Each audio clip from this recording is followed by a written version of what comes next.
अस्सलाम वालेकुम, मेरा नाम अंज़ा ख्वाजा है और आप देख रहे हैं मेरा फेसबुक और यूट्यूब चैनल।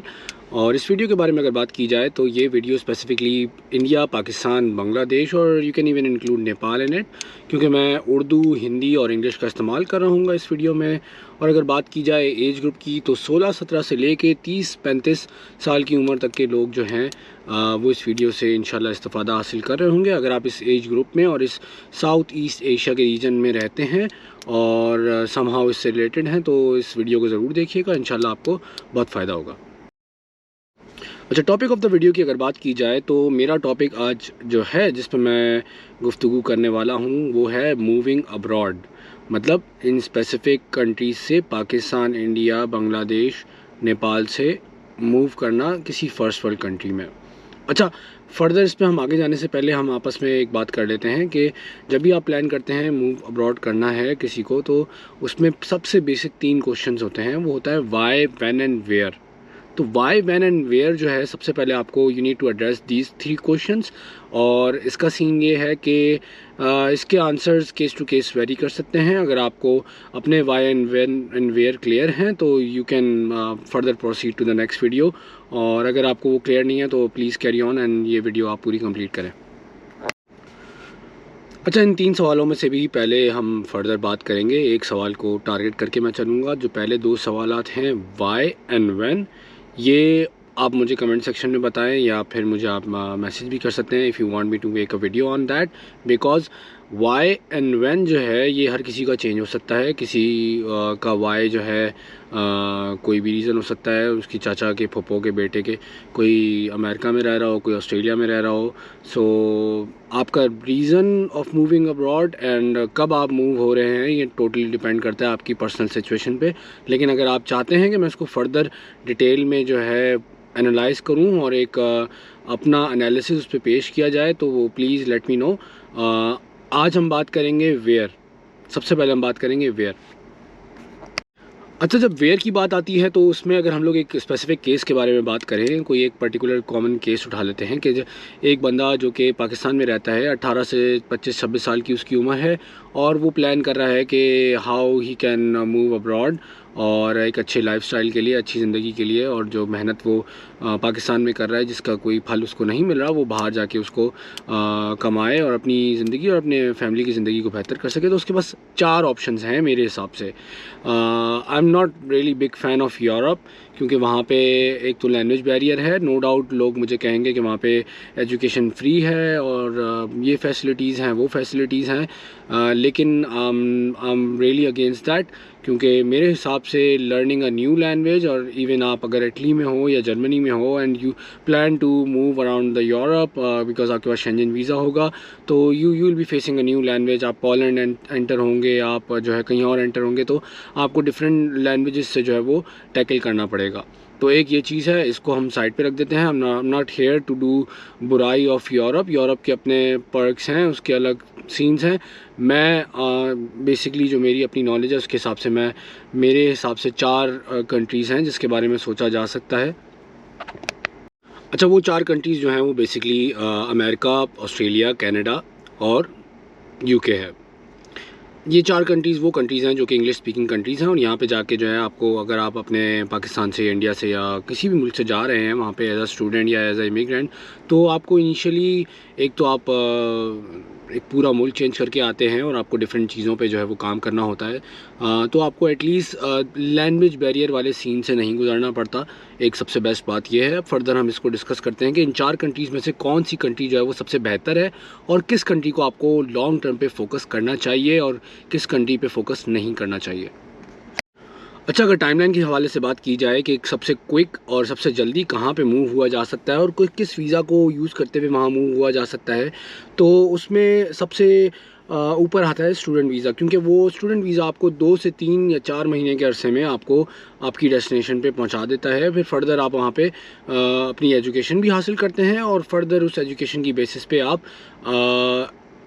काम भी करते हैं और एम्प्लॉयमेंट की बेसिस पे आप फिर ग्रीन कार्ड और डिफरेंट पीआर वगैरह लेते हैं।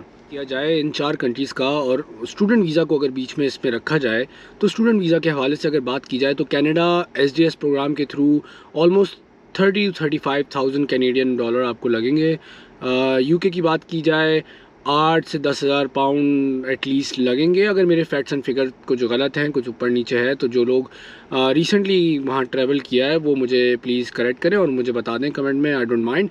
और अगर बात की जाए ऑस्ट्रेलिया की, वो भी लगभग 30 से 35-40 लाख रुपए का इनिशियल ख़र्चा है, जो कि आपको पाकिस्तान से बेसिकली एक सेमेस्टर की या एक साल की फ़ीस जो है, जो आप लायबल होते हो ट्रैवल करने से पहले देने के लिए।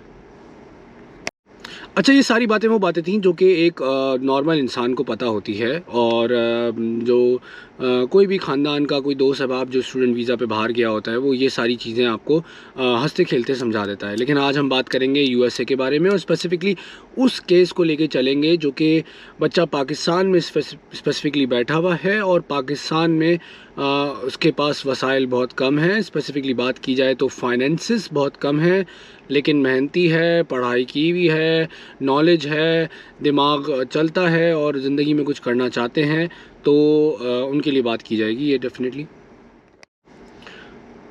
अच्छा, अगर यूएसए की बात की जाए तो बाकी 3 कंट्रीज़ को अगर हम साइड पे रख दें और यूएसए को स्पेसिफिकली लेके चलें, तो यूएसए में बहुत सारी यूनिवर्सिटीज़ ऐसी हैं जो कि आपसे पैसों की या फ़ीस की डिमांड नहीं करती, और इवन आपसे जो है वो यूएसए पहुंचने के बाद, सेमेस्टर स्टार्ट होने के बाद भी एक बहुत मिनिमम अमाउंट पे जो है वो आपकी डिग्री स्टार्ट हो जाती है, एंड बट आपको पे करना होता है। लेकिन उसके बारे में हम फर्दर डिस्कस करेंगे कि आप जो है वो किस तरह से पे ऑफ की जाती है, और किस तरह से आपको जो है आप अगर इस तरह एडमिशन लेके आते हैं यहाँ पे, तो आप किस तरह मैनेज कर सकते हैं चीज़ें। अच्छा, इस वीडियो में मैं स्पेसिफिकली आपको डॉक्यूमेंटेशन और बाकी चीज़ों के बारे में तो इतना ज़्यादा गाइड नहीं करूँगा। अगर आप चाहते हैं मैं इसमें वीडियो बनाऊँ कि आपको एक एक डॉक्यूमेंट और किस तरह से एडमिशन लेना है यूएसए में, और फिर उस एडमिशन लेने के बाद किस तरह से वीज़ा प्रोसेस करना है, और वो आप जानना चाहते हैं तो डेफ़िनेटली आप मुझे बताएं। मैं उस पर एक वीडियो बनाऊँगा जिसके थ्रू आप घर बैठे हुए खुद विदाउट एनी हेल्प, कोई कंसल्टेंट या कोई और चीज़ के बगैर, आप जो है वो खुद अपना वीज़ा प्रोसेस भी कर सकेंगे, और इंशाल्लाह आप जो है वो अपना एडमिशन भी खुद से स्कोर कर सकेंगे किसी भी यूएस की यूनिवर्सिटी में इंशाल्लाह। अच्छा, तो हम बात कर रहे थे कि वेयर में यूएसए जो था हम उसको कंसिडर कर रहे थे। Coming back to the topic, USA क्यों कंसिडर किया जाए। सबसे पहली बात मैंने आपको बता दी कि they don't ask you for like most of the universities जो हैं यूएस में, आपको सर्च आउट करना पड़ेगा। उसमें मैं जो स्पेसिफिकली हेल्प चाहते हैं उसको मैं थोड़ा बहुत गाइड भी कर दूँगा। आपको यूनिवर्सिटीज़ ऐसी निकालनी पड़ेंगी जो कि आपसे अपफ्रंट फ़ीस नहीं लेती। ये एक बेनिफिट है, क्योंकि अगर आप पाकिस्तान में बैठ के 10-12 हज़ार डॉलर एटलीस्ट निकाल रहे हैं, तो वो आप 10-12 हज़ार डॉलर नहीं निकाल रहे, वो आपने पाकिस्तानी पैसों में कमाया हुआ है, वो उससे बहुत ज़्यादा हो जाते हैं। और अगर बात की जाए पैसों को साइड पे कर दें, तो अगर यूएसए की बात की जाए तो इट्स अ मल्टी कल्चरल, यहाँ पे पूरी दुनिया से लोग जो है वो पढ़ने आते हैं। यूरोप, यूके, पूरी दुनिया से लोग यहाँ पे आते हैं पढ़ने के लिए, और एक जो मल्टी कल्चरल इन्वायरमेंट है वो एक बहुत ही अच्छा आपको पढ़ाई का मौका देता है। नो डाउट यहाँ पे यूनिवर्सिटीज़ और लैब्स और बाकी सारी चीज़ें भी जो हैं वो आउट क्लास हैं। अदर दैन दैट, अगर आप अपना कैरियर शिफ्ट करना चाहते हैं तो USA is the best option, because यहाँ पर एक डिग्री से दूसरी डिग्री में ट्रांसफ़र लेना it's quite easy as compare to Pakistan. I am not sure about India and Bangladesh वगैरह, लेकिन आप अगर यूएसए में आते हैं और आपका प्लान ये है कि आप अपनी डिग्री स्विच करें, आइदर आप जो है वो इंजीनियरिंग से आईटी में जाना चाहते हैं या किसी और में, तो आप डेफ़िनेटली यूएसए में अगर आप पढ़ रहे हैं तो डेफ़िनेटली आप ये काम कर सकते हैं। और ना सिर्फ ये कि यूएस में सिर्फ आपको ये सारी फैसिलिटीज़ मिलती हैं, बल्कि यूएस में आपको जो है वो डिफरेंट वर्क ऑथराइजेशंस भी आपको इशू हो जाती हैं, स्पेसिफिकली मास्टर्स प्रोग्राम में जब आप आते हैं।